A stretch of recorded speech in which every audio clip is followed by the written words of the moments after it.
ಯಾರದು? ಗೌಡ್ರೆ, ಗೌಡ್ರೆ! ಅಮ್ಮಾಜಿ, ಅಮ್ಮಾಜಿ ಏನಾಯ್ತು? ದೇವ, ದೇವ ಗೌಡ್ರೆ. ಅಮ್ಮಾಜಿ, ನೀವು ದೆವ್ವ ನೋಡಿದ್ರ? ದೆವ್ವ ನೋಡ್ಕೊಂಡು ನೀವು ಹೆದರ್ತೀರಾ? ಅಯ್ಯೋ ರಾಮ, ನಿಮ್ಗೆಲ್ಲ ಭ್ರಮೆ ಇರ್ಬೇಕು. ಭ್ರಮೆ ಅಲ್ಲ ಗೌಡ್ರೆ, ಯಾರು ಅಂತ ಕೂಕೊಂಡಿದ್ ಕೂಡ್ಲೆ ಓಡೋಯ್ತು. ಹೆದರ್ಕೊಂಡು ಓಡೋದ್ರೆ ಅದು ದೆವ್ವ ಆಗುತ್ತಾ? ದೆವ್ವನೇ. ನೋಡಿ ನೋಡಿ, ಅಲ್ಲಿ ಉಯ್ಯಲೆ ತೂಗ್ತಾ ಇದೆ, ಹಾಕಿದ ಬಾಗ್ಲು ತೆಗೆದಿದೆ. ಅಂದ್ರೆ ಅಂದ್ರೆ ಏನರ್ಥ?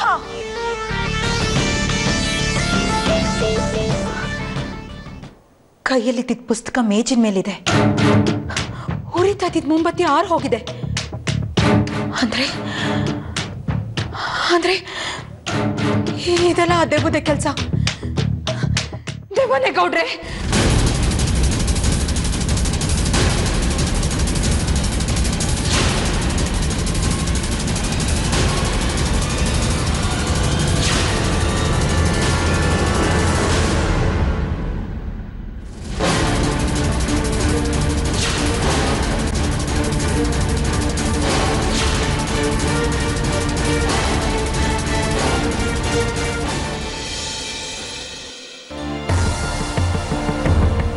ಆಂಟಿಬಯೋಟಿಕ್ಸ್ ಚೇಂಜ್ ಮಾಡಿದ್ದೀನಿ.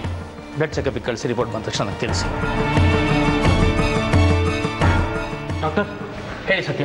ನೀವು ಹೇಳಬೇಕು ಡಾಕ್ಟರ್. ಏನಾದ್ರು ಇಂಪ್ರೂವ್ಮೆಂಟ್ಸ್ ಇದ್ದರೆ ಖಂಡಿತ ತಿಳಿಸ್ತೀನಿ. ದೇವ್ರ ಮೇಲೆ ಭಾರ ಹಾಕಿ, ಅಮ್ಮಾಜಿ ಆಶೀರ್ವಾದ ಇದೆ, ಎಲ್ಲ ಒಳ್ಳೇದಾಗುತ್ತೆ. What kind of a doctor are you? ಮೇಲ್ಗಡೆ ಚೆಕಪ್ ಮಾಡ್ತೀರಿ, ನಾವು ಹೊರಗಡೆ ಕಾದಿರ್ತೀವಿ, ಬಂದು ನಮ್ಗೆ ಎಕ್ಸ್ಪ್ಲೈನ್ ಮಾಡಬೇಕಲ್ವಾ ಪೇಷಂಟ್ ಸ್ಟೇಟಸ್ ಏನು ಅಂತ. Don't get excited. ಎಕ್ಸ್ಪ್ಲೈನ್ ಮಾಡಿದ್ರೆ ಸತ್ಯ ಅರ್ಥ ಆಗುತ್ತೆ. ನಮಗೆ ಅರ್ಥ ಆಗುತ್ತೆ. Come on, tell me, what is the state of the patient? Well, severe ಆಗಿ ಇಂಟರ್ನಲ್ ಬ್ಲೀಡಿಂಗ್ ಇದೆ. ಹಾಗಿದ್ಮೇಲೆ why are you not supplementing the patient with blood? ರಕ್ತ ಕೊಡ್ಬೇಕಲ್ವಾ? ಲುಕ್ ಮಿಸ್ಟರ್, ಇಲ್ಲಿ ಡಾಕ್ಟರ್ ನಾನು. ಇಂಟರ್ನಲ್ ಬ್ಲೀಡಿಂಗ್ ಆದರೆ ಹೊರಗಡೆಯಿಂದ ರಕ್ತ ಕೊಡಬೇಕು ಅಂತ ಯಾರೇ ನಿಮ್ಗೆ ಹೇಳಿದ್ದು? ಏನು ಟ್ರೀಟ್ಮೆಂಟ್ ಮಾಡಬೇಕು ಅಂತ ನಮ್ಗೆ ಗೊತ್ತಿದೆ. Agreed sir. ಆದರೆ ನೀವೇನು ಟ್ರೀಟ್ಮೆಂಟ್ ಮಾಡ್ತಾ ಇಲ್ಲ, ಏನು ಡಯಾಗ್ನೈಸ್ ಆಗಿದೆ ಅಂತ ನಮ್ಗೆ ಹೇಳ್ತಾ ಇಲ್ಲ. ಅಂತ serious patient, temperature, thermometer, BP ಅಂತ ಚೆಕ್ ಮಾಡ್ತಾ ಇದ್ದೀರಾ.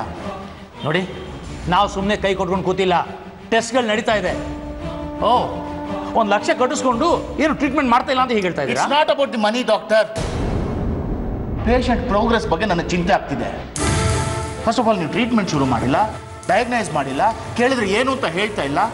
This is the way. ನೋಡಿ, ಟೆಸ್ಟ್ಗಳನ್ನ ಮಾಡಿದ್ದೀವಿ, ರಿಪೋರ್ಟ್ಸ್ನ ಮುಂಬೈನಲ್ಲಿರೋ ಡಾಕ್ಟರ್ ದೇಸಾಯಿ ಅವ್ರಿಗೆ ಕಳಿಸಿದ್ದೀವಿ. ಅವರಿಂದ ರಿಪೋರ್ಟ್ ಬಂದ ಮೇಲೆ ಟ್ರೀಟ್ಮೆಂಟ್ ಶುರು ಮಾಡ್ತೀವಿ. ಅಫ್ಕೋರ್ಸ್ ಏನಾಗಿದೆ ಅಂತ ಖಂಡಿತ ನಿಮ್ಗೆ ತಿಳಿಸ್ತೀವಿ. ಮುಂಬೈನಿಂದ ರಿಪೋರ್ಟ್ಸ್ ಬರೋದು ಯಾವಾಗ? ಇದೊಳ್ಳೆ ಕಥೆ ಆಯ್ತಲ್ರಿ. ದೇಸಾಯಿ ಅವರು ತುಂಬ ಬ್ಯುಸಿ ಡಾಕ್ಟರ್, ಅವ್ರ ಅಪಾಯಿಂಟ್ಮೆಂಟ್ ತೊಗೊಳಕ್ಕೆ 1 ತಿಂಗಳು ವೆಯ್ಟ್ ಮಾಡಬೇಕು. ಅಂಥದ್ರಲ್ಲಿ ರಿಪೋರ್ಟ್ ನೋಡೋಕೆ 2 ದಿನ ಕಾಯಕ್ಕಾಗಲ್ವಾ? 2 ಡೇಸ್ ಆಗುತ್ತೆ. ಅಷ್ಟರಲ್ಲಿ ಇಲ್ಲಿ ಪೇಷಂಟ್ ಗತಿ ನಾವಿದೀವಲ್ರಿ, ನೋಡ್ಕೊಳ್ತೀವಿ. This is nonsense doctor. Report ಬರೋವರೆಗೂ ಟ್ರೀಟ್ಮೆಂಟ್ ಶುರು ಮಾಡಲ್ಲ ಅಂತೀರಿ. Mister, we know our job. No, you don't know. That is what I am trying to prove. ಇನ್ನೂ ಸಾವಿತ್ರಿ ಇಲ್ಲಿರಲ್ಲ, ನಾನು ಬೇರೆ ಹಾಸ್ಪಿಟಲ್ಗೆ ಶಿಫ್ಟ್ ಮಾಡ್ತಾ ಇದ್ದೀನಿ. ಸಚಿ, ಏನಪ್ಪ ಇದು? ಅವನಿಗೇನು ಹೇಳ್ತೀರಾ? ನನ್ನನ್ನು ಕನ್ವಿನ್ಸ್ ಮಾಡಿ. ಇನ್ನೊಂದು ಕ್ಷಣನೂ ಅವಳು ಇಲ್ಲಿರಲ್ಲ, ಈಗಲೇ ಶಿಫ್ಟ್ ಮಾಡ್ತಾ ಇದ್ದೀನಿ ನನ್ನ ಸೊಸೆನ. ಸಾವಿತ್ರಿ ಇಲ್ಲಿಂದ ಎಲ್ಲೂ ಹೋಗಲ್ಲ. ಸತ್ಯ, ನೀನು ಮಧ್ಯೆ ಬರಬೇಡ. ನನ್ನ ಹೆಂಡತಿ ನಾನು ಹೇಳ್ದಾಗೆ ಆಗೋದು. ಇಷ್ಟೊತ್ತು ನೋಡಿದ್ಯಲ್ಲೋ ಡಾಕ್ಟರ್ ಬೆಬ್ಬೆ ಅಂದಿದ್ದು.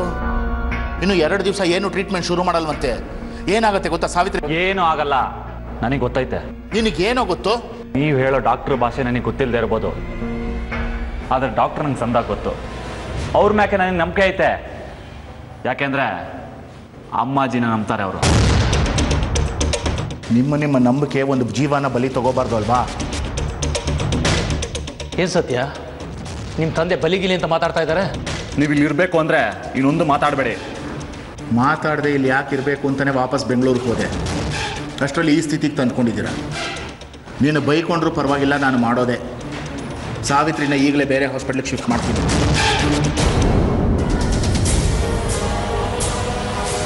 ನಾನು ಒಪ್ಪಿಗೆ ಇಲ್ಲದೆ ಅದು ಸಾಧ್ಯನೇ ಇಲ್ಲ.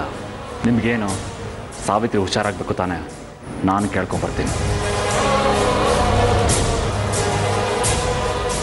ನನ್ನ ಅನುಮತಿ ಇಲ್ಲದೆ ನನ್ನ ಹೆಂಡ್ತಿನ ಎಲ್ಲೂ ಕಳಿಸ್ಬೇಡಿ.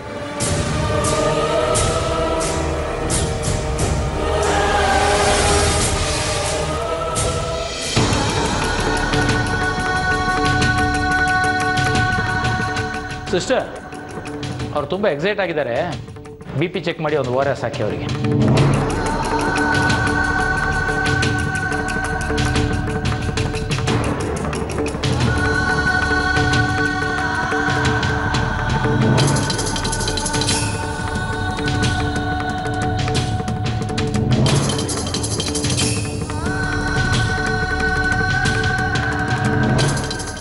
ಬೀಗ್ರೆ, ಏನಾದರೂ ಸಮಸ್ಯೆನಾ?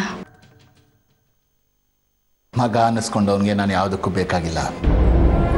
ಇದಕ್ಕಾಗ ಸಂಬಂಧಗಳು ಅಂತ ಹಂಬಲಿಸೋದು ಅನಿಸುತ್ತೆ. ಇರೋವರೆಗೂ ಹೀಗೆ ಹೊಡೆದಾಡ್ತೀವಿ, ಹಠ ದ್ವೇಷ ಅಂತ ಸಾಧಿಸ್ತೀವಿ. ಸಾವು ಬದುಕು ಅಂತ ಹೊಸರ ಮೇಲೆ ನಿಂತಾಗ ಇಷ್ಟೇನ ಬದುಕು ಅನಿಸ್ಬಿಡುತ್ತೆ. ಹೆತ್ತ ಮಗಳು ಹೇಗೋ ಅನ್ನೋ ಆತಂಕ ನನಗಿವಾಗ. ನಿಮಗೆ ಮಗಳು ದೂರ ಆಗ್ತಾಳೆ ಅನ್ನೋ ಆತಂಕ, ನನಗೆ ಮಗ ದೂರ ಆಗಿದ್ದಾನೆ ಅನ್ನೋ ದುಃಖ. ಇಬ್ಬರಿಗೂ ಮಕ್ಕಳ ವಿಯೋಗನೇ. ಸಾವಿತ್ರಿ ನಮ್ಮನ್ನು ಬಿಟ್ಟು ಎಲ್ಲೂ ಹೋಗಲ್ಲ ಅನ್ನೋ ನಂಬಿಕೆ, ಆಶಯ ಎರಡೂ ಇದೆ ಬಿಗ್ರೆ. ಸತ್ಯ ನನ್ನನ್ನು ಬಿಟ್ಟು ಹೋಗ್ತಾನೆ ಅಂತ ಹೇಳ್ತಿದ್ದೀರಾ? ಅಯ್ಯೋ, ತಪ್ಪು ತಿಳ್ಕೊಬಿಡಿ. ಅಳಿಯಂದ್ರ ಆಡ್ತಿರೋದು ನೋಡಿದ್ರೆ ಹಾಗೆ ಅನ್ಸುತ್ತೆ. ನಿಮ್ ಜೊತೆ ಅಂತಲ್ಲ, ನನ್ನ ಜೊತೆ ಬಿಡಿ. ಆದ್ರೆ ಹೆಂಡ್ತಿನೂ ಮೊದಲು ಹಾಗೆ ನೋಡ್ಕೋತಿಲ್ವಲ್ಲ. ಆಶ್ಚರ್ಯ ಏನಿಲ್ಲ. ಸಂಸ್ಥಾನ ಅಮ್ಮಾಜಿ ಅಂದ್ರೆ ಏನ್ ಬೇಕಾದ್ರೂ ಬಿಡಕ್ ತಯಾರಾಗಿದಾರಲ್ಲ. ಯಾರಾದ್ರೂ ಹೀಗೆ ಮಂಕ್ಬೂದಿ ಏರಿಸ್ತಾರ? ಅದೊಂಥರ ಸನ್ನಿ, ಮನುಷ್ಯನ ವೀಕ್ನೆಸ್ಸು. ಹೊಸದು ಏನಾದರೂ ಸಿಕ್ಕಿದ್ರೆ ಅದರ ಬಗ್ಗೆ ವಿಪರೀತ ಮೋಹ, ಆಸಕ್ತಿ ಇರುತ್ತೆ. ಹೊಸ ಕೆಲಸ, ಹೊಸ ಕಾರು, ಹೀಗೆ ಹೊಸದರಲ್ಲಿ ಅದರ ಹುಳುಕುಗಳು ಕಾಣದೇ ಇರೋಷ್ಟು ಕುರುಡು ಮೋಹ ಇರುತ್ತೆ. ಹಾಗೆ ಅಮ್ಮಾಜಿ ಮೇಲಿನ ಭಕ್ತಿ ಸತ್ಯ. ಸತ್ಯ ಗೊತ್ತಾಗೋ ಹೊತ್ತಿಗೆ ತಡವಾಗಿರಲ್ವಾ? ಎಲ್ಲಾರನ್ನೂ ದೂರ ಮಾಡ್ಕೊಂಡ್ಬಿಟ್ಟಿರ್ತಾರೆ. ಅಲ್ಲಿ ತನಕ ಬಿಡಬೇಡಿ, ಏನಾದ್ರೂ ಮಾಡಿ ಬಿಗ್ರೆ. ಹಾಗೆ ಮಾಡೋಕೆ ಏನೂ ಉಳಿಸಿಲ್ಲ ಅವನು. ಇಲ್ಲಿಗೆ ಅವಳನ್ನ ಕಳಿಸಿ ದೊಡ್ಡ ತಪ್ಪು ಮಾಡಿದ್ವೇನೋ. ಮಗುನ ಉಳಿಸ್ಕೊಳ್ಳೋದೇ ದೊಡ್ಡದು ಅನ್ನಿಸಿತ್ತು. ಈಗ ಅದೇ ಬೇಡ ಅನ್ನಿಸ್ತಿದೆ. ಪದ್ಮ ಅವರೇ, ಹಾಗೆ ಅನ್ನಬಾರ್ದು. ಏನೂ ಅರಿಯದ ಜೀವ ಜಗತ್ತಿ ಕಾಲಿಡ್ತಿದೆ. ಅದಕ್ಕೆ ಹೇಳಿತ್ತಾ ಇಂಥ ಪರಿಸರ ಕೊಡಿ ಅಂತ? ದಯವಿಟ್ಟು ಬೇಡ ಅನ್ಬೇಡಿ. ಯಾವ ಪರಿಸರ ಬಿಗ್ರೆ? ತಂದೆ ಆಗ್ಬೇಕಾಗಿರೋನು ಅಮ್ಮಾಜಿ ಸಂಸ್ಥಾನ ಅಂತ ಕೈ ತಪ್ಪೋದ್ರೆ ಮಗು ಹೇಗೆ ಬೆಳೆಯುತ್ತೆ ಹೇಳಿ? ಸಾವಿತ್ರಿ ಇರ್ತಾಳಲ್ಲ, ತಾಯಿ ತಾನೇ ಮಗುಗೆ ಒಂದು ವ್ಯಕ್ತಿತ್ವ ಅಂತ ಕೊಡೋದು. ತಂದೆನೂ ಮುಖ್ಯ ಅಲ್ವಾ? ಸರಿ ಹೋಗ್ತಾನೆ ಅನ್ನೋ ವಿಶ್ವಾಸ ಇದೆ. ಕ್ಷಣ ಹಾಗನ್ಸುತ್ತೆ, ಕ್ಷಣ ಹೀಗನ್ಸುತ್ತೆ. ಇಲ್ಲಿ ಯಾರು ಏನು ಹೇಳ್ತಾ ಇಲ್ಲ. ನಿಮಗೆ ನಿಮ್ಮ ಮಗನ ಚಿಂತೆ, ನನಗೆ ನನ್ನ ಮಗಳ ಚಿಂತೆ. ಸಾವಿತ್ರಿ ಉಳ್ಕೋಬೇಕು ಅಂತ ಎಲ್ರಿಗೂ ಇದೆ ಪದ್ಮ ಅವರೇ. ಎಲ್ಲರೂ ಬಯಸ್ತಿರೋದೇ ಅದನ್ನ. ಸತ್ಯ ಹೀಗೆ ಆಡ್ತಿದ್ದಾನೆ ಅಂತ ನಾವೆಲ್ಲರೂ ದೂರ್ತಾ ಇದ್ದೀವಿ. ಆದರೆ ಸತ್ಯನಿಗೆ ನಾವ್ಯಾರು ಅವನ ಜೊತೆಗಿಲ್ಲ ಅನ್ನೋ ಭಾವನೆ. ನಮಗಿರೋ ಅಷ್ಟೇ ನೋವು, ದುಃಖ ಅವನಿಗೂ ಇದೆ. ಅವನು ಕಾಣ್ತಿರೋ ದಾರಿಲಿ ಅವನು ಸಾಕ್ತಿದ್ದಾನೆ. ದಾರಿ ಕಾಣದೇ ಇದ್ದಾಗ ವಾಪಸ್ ಬರ್ತಾನೆ.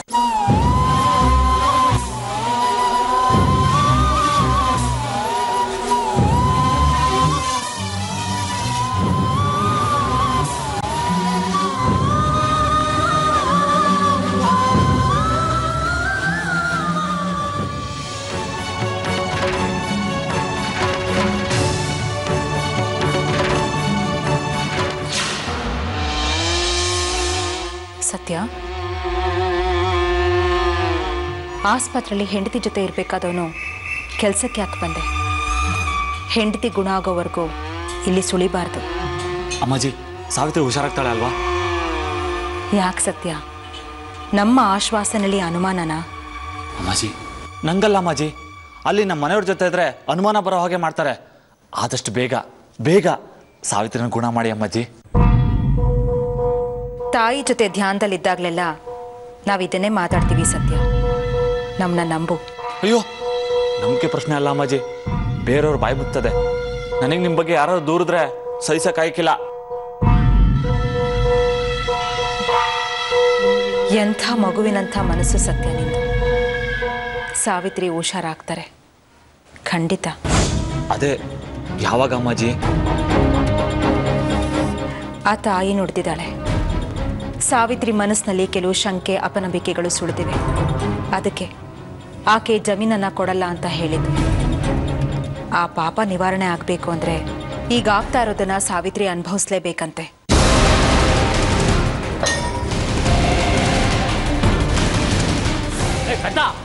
ಯಾರಲ್ಲ ನೀನು? ಒಂದು ಚಂಪ್ ಬಿಡ್ಕೊಳ್ಳೋ ಶಕ್ತಿ ಇಲ್ಲ ನಿನಗೆ?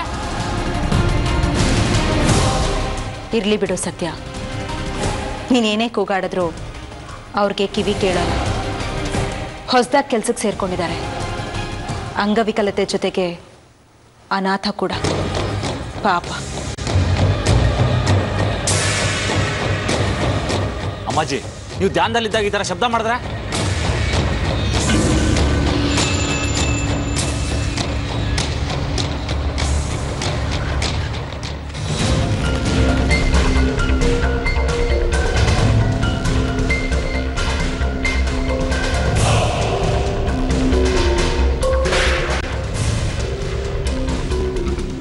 ಸತ್ಯ, ಸಾವಿತ್ರಿ ಆಸ್ಪತ್ರೆ ಅಂತ ನಮ್ಮನ್ನ, ಈ ಸಂಸ್ಥಾನನ ಮರ್ತೇ ಬಿಟ್ಟಿದ್ಯಲ್ವಾ?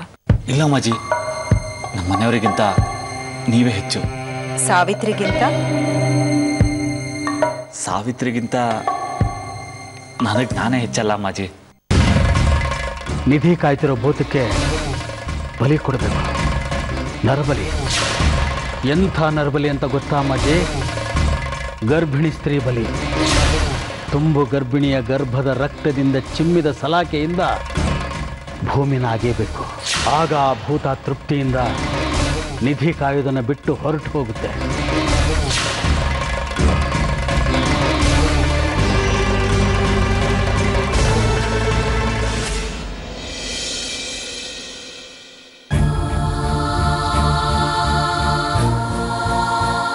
ಹೌದು ಪ್ರತಾಪ್, ನಿಮ್ಮ ಅತ್ತಿಗೆ ಸಾವಿತ್ರಿ ತುಂಬ ಸೀರಿಯಸ್ ಆಗಿದ್ದಾನೆ.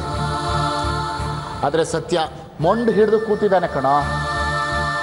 ಇಲ್ಲ, ನನ್ನ ಮಾತೇ ಕೇಳ್ತಾ ಇಲ್ಲ. ನಾನು ಆದಷ್ಟು ಪ್ರಯತ್ನ ಪಡ್ತಾ ಇದ್ದೀನಿ, ನನ್ನ ಯಾವ ಪ್ರಯತ್ನನೂ ಫಲಿಸ್ತಾ ಇಲ್ಲ.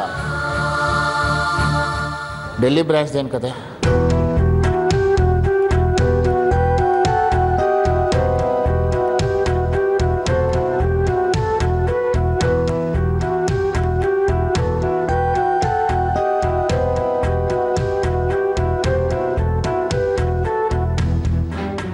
ಹಾಂ, ನೀನು ಮ್ಯಾನೇಜ್ ಮಾಡು, ನಾನು ಆಮೇಲೆ ಮಾಡ್ತೀನಿ.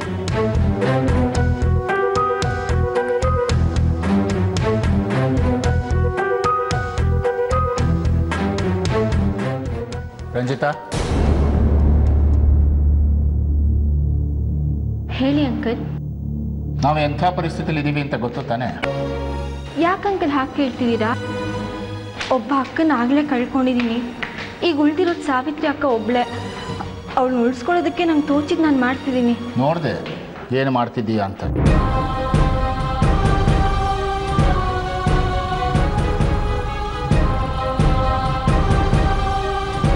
ಒಬ್ಬ ಅಕ್ಕನ ಆಗಲೇ ಕಳ್ಕೊಂಡಿದ್ದೀನಿ. ಈಗ ಉಳಿದಿರೋದು ಸಾವಿತ್ರಿ ಅಕ್ಕ ಒಬ್ಳೆ. ಅವಳು ಉಳಿಸ್ಕೊಳ್ಳೋದಕ್ಕೆ ನಂಗೆ ತೋಚಿದ್ದು ನಾನು ಮಾಡ್ತಿದ್ದೀನಿ. ನೋಡಿದೆ ಏನು ಮಾಡ್ತಿದ್ದೀಯಾ ಅಂತ. ಅಂಕಲ್, ವಯಸ್ಸು ಸರಿ, ಆಕರ್ಷಣೆ, ಕುತೂಹಲ, ಹುಡುಗರ ಜೊತೆ ಸುತ್ತಾಟ ಎಲ್ಲ ಬೇಕು ಅನಿಸುತ್ತೆ. ಆದರೆ ವಿವೇಕ ಇರಬೇಕಲ್ವಾ? ಇಷ್ಟು ನೋವು ಕಂಡಿರೋಳು, ಅನುಭವ ಇರೋಳು ಮಾಡೋ ಕೆಲಸನ ಇದು? ಹಾಗೆಲ್ಲ ಏನೂ ಇಲ್ಲ. ಏನಿಲ್ಲ? ಆ ಹುಡುಗನ ಜೊತೆ ಬೈಕ್ನಲ್ಲಿ ಕೂತ್ಕೊಂಡು ಬಂದಿದ್ದು ನೋಡ್ಲಿಲ್ವ ನಾನು? ಪ್ಲೀಸ್ ಅಂಕಲ್, ಹಾಗೆ ಯೋಚಿಸ್ಬೇಡಿ. ದೇವಸ್ಥಾನಕ್ಕೆ ಹೋಗಿದ್ದೆ ಅಕ್ಕನ ಆರೋಗ್ಯ ಸರಿ ಹೋಗಲಿ ಅಂತ ಕೇಳೋಕ್ಕೆ. ಆ ಹುಡುಗನ ಜೊತೆನೇ ಹೋಗ್ಬೇಕಾಗಿತ್ತಾ? ಮಲ್ಲಿ ಬಗ್ಗೆ ನಿಮಗೆ ಗೊತ್ತಿಲ್ಲ. ಸಾವಿತ್ರಿ ಅಕ್ಕನ ಕಂಡ್ರೆ ಅವ್ರಿಗೆ ತುಂಬ ಪ್ರೀತಿ. ಅವಳ ಆರೋಗ್ಯ ಸರಿ ಹೋಗಲಿ ಅಂತ ಉರುಳು ಸೇವೆ ಮಾಡ್ದ. ಉರುಳು ಸೇವೆ? ಅಪ್ಪ ಉರುಳಿಸ್ತಾನೆ, ಮಗ ಉರುಳು ಸೇವೆ ಮಾಡ್ತಾನೆ. ಅವನು ಯಾರ ಮಗ ಅಂತ ಗೊತ್ತಿದ್ದು ಅವ್ನು ಸಹವಾಸ ಮಾಡ್ತೀಯಲ್ಲ? ಅವ್ರ ಅಪ್ಪನ ಥರ ಅಲ್ಲ ಅವನು. ಅವ್ರಿಗೆ ಅವನ ಹೋಲಿಸ್ಬೇಡಿ. ಕುರುಡು ಮೆಟ್ಕೊಳ್ಳುತ್ತೆ ಮನಸ್ಸಿನಲ್ಲಿ ಪ್ರೀತಿ ತುಂಬಿದ್ರೆ ನನಗೆ ನಿನ್ನನ್ನು ತಡೆಯೋ ಪ್ರಶ್ನಿಸೋ ಯಾವ ಅಧಿಕಾರನೂ ಇಲ್ಲ, ಗೊತ್ತು. ಆದರೆ ನೀನು ಯಾರನ್ನು ದ್ವೇಷಿಸಬೇಕೋ ಅವರನ್ನು ಪ್ರೀತಿಸೋಕೆ ಹೊರಟಿದೀಯಾ? ಇದು ಕೂಡ ಅವರ ಅಪ್ಪನ ಅಮ್ಮಾಜಿಯ ಒಂದು ಸಂಚೋ ಏನೋ, ಯಾರಿಗೆ ಗೊತ್ತು?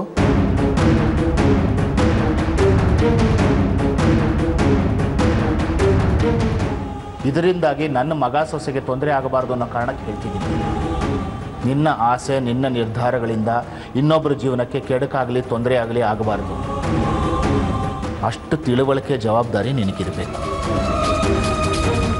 ಇದನ್ನು ಮೀರಿದ್ದನ್ನು ಹೇಳೋಕ್ಕೆ ನಿನ್ನನ್ನು ತಡೆಯೋಕ್ಕೆ ನಿನ್ನ ಹೆತ್ತವರಿದ್ದಾರೆ. ಚಿಕ್ಕವಳು ನೀನಿನ್ನೂ ಎಡವು ಬೇಡ, ಎದ್ದು ನಿಲ್ಲೋದು ಕಷ್ಟ.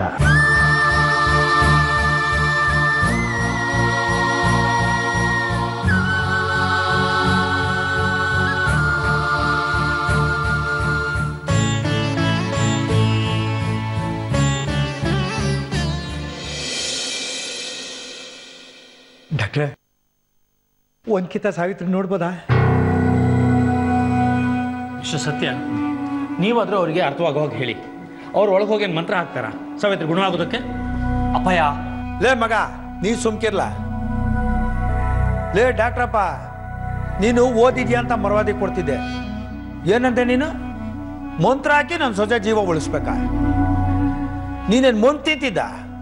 ನೆಟ್ಗೆ ಒಂದು ಔಷಧಿ ಕೊಡಕ್ಕೆ ಬರೋಕಿಲ್ಲ. ನೀನು ಓದ್ಗೆಷ್ಟು ಬೆಂಕಿ ಹಾಕ. ಅಪ್ಪಯ್ಯ, ಲೇ ಮಗ, ನೀ ಸುಮ್ಕಿರ್ಲ. ಯಾವ ಊರು ಸೀಮೆ ಊರ್ಲ ಇದು? ಮಂತ್ರ ತಂತ್ರ ಬಿಡ್ಬೇಕು ಅಂತಾರೆ ಡಾಕ್ಟ್ರುಗಳು. ಎಲ್ಲ ತಲೆ ಕೆಟ್ಟ ಜನಗಳೇ. ಎಲ್ರಿಗೂ ತಲೆ ಕೆಡ್ಸಿರೋದು ಆ ಅಮ್ಮಾಜಿನೇ. ಅಪ್ಪಯ್ಯ, ಹಿಂದೆನೂ ಹೇಳಿವ್ನಿ, ಈಗಲೂ ಹೇಳ್ತಾ ಇದ್ದೀನಿ. ಅಮ್ಮಾಜಿ ಕಡ್ರಿ ಯಾಕೆ ಹೊಟ್ಟೆವ್ರಿ ನಿಮಗೆಲ್ಲ? ಯಾಕೆ ಎಲ್ಲ ವಿಷಯಕ್ಕೆ ಅವ್ರನ್ನ ಮಧ್ಯೆ ಕೇಳ್ತೀರಾ?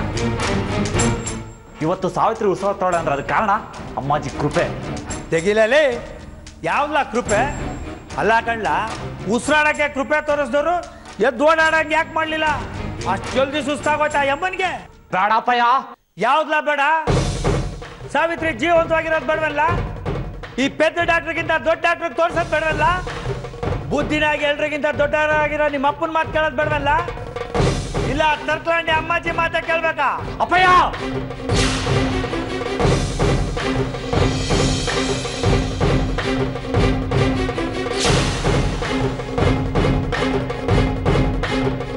ಕೈ ಎತ್ತದವನಿಗೆ ಬೀಸೋದು ತೊಡ್ದಲ್ಲ, ಗೊತ್ತಿರ್ಲಿ. ಯಾಕಲ ಇಳಿಸ್ಬಿಟ್ಟೆ? ಸಾಕಿ ಸಲ್ವಿ ಪ್ರಾಣಕ್ಕಿಂತ ಜಾಸ್ತಿ ಪ್ರೀತಿ ಮಾಡ್ದಂಗೆ ಕೊಟ್ಬಿಡ್ಬೇಕಿತ್ತು ಕಣ್ಣ ಬಹುಮಾನವಾ. ಮತ್ತೆ ಯಾಕೆ ಕೆಡತ್ಯ? ತಪ್ಪಿಗಿರೋ. ಇಲ್ಲ ಕಣ್ಣ, ಇನ್ ತೆಪ್ಗಿರಕ್ಕಿಲ್ಲ ಕಣ್ಣ. ಎಲ್ಲಿ ಗೆಂಡಿದ್ರೆ ಎಲ್ಲಿ ಬಾಯ್ ಬಿಡ್ತಿದೆ ಅಂತ ಗೊತ್ತು. ಸರಿಯಾಗಿ ಮಾಡ್ತೀನಿ.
ಮನೇಲಿ ಹೇಳ್ಬಿಟ್ಟು ಬಂದಿಯಾನಲ್ಲೇ?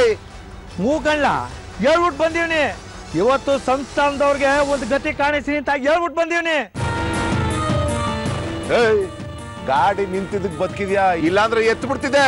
ಸುಮ್ಮನೆ ಇರಿ ಗೌಡ್ರೆ, ಹುಚ್ಚ ಇರ್ಬೇಕು. ಊರಿಗೆ ಹೊಸಬನ್ ತರ ಬೇರೆ ಕಾಣಿಸ್ತಾನೆ. ಈ ಊರೇ ಹಾಳಾಗ್ತದೆ ಹೊಸಬ್ರಿಂದಾಗಿ. ಹೇಳೋರಿಲ್ಲ ಕೇಳೋರಿಲ್ಲ, ಬರ್ತಿರ್ತಾರೆ ಹೋಗ್ತಿರ್ತಾರೆ. ಬನ್ನಿ ಒಳಗೆ.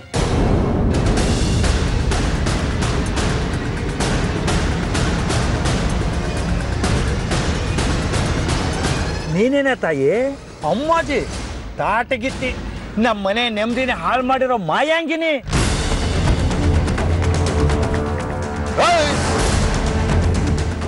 ಮಕ್ಕಳನ್ನ